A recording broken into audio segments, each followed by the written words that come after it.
Mijn collectie eigenlijk tayo makashaka e tabasa riba e história na di e kunukero e pescador na di Aruba.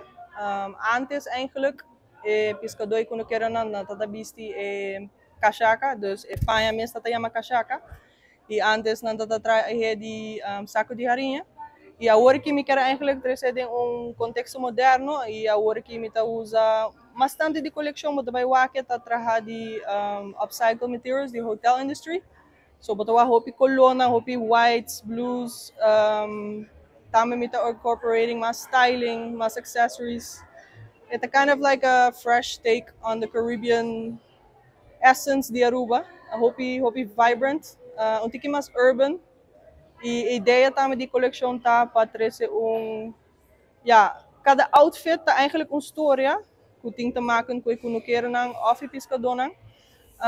E me está trabajando eigenlijk riba lookbook agora que magazine e cada look me lo explica tiki mais de tudo research que também para trás de cada look e também para tres tiki mais de storytelling para a geração nova também para tiki mais interessante a trove dus asina mi brand tá agora aqui e Miami está apresentar coleção novo.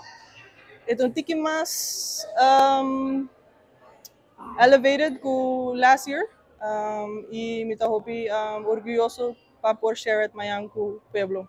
Pues la verdad que están todos muy emocionados, tanto clientes como nosotros del equipo, yo creo que también el equipo de Fashion Week, entonces realmente estamos todos muy emocionados, creemos que será un evento único, en un ambiente único, con unos espacios realmente inigualables que no se encuentran en ningún otro lugar de la isla, por lo tanto, de verdad creemos que será un gran éxito. Pues yo creo que también nuestra comunidad local está muy emocionada con este evento, esperamos mucha participación de parte de ellos también y realmente están bienvenidos. Nuestro hotel siempre ha estado abierto también a la comunidad local, tanto nuestros bares como nuestros restaurantes, por lo tanto están bienvenidos a venir, también el que todavía no ha entrado, para venir a conocerlo, disfrutar de Fashion Week y disfrutar del hotel en sí.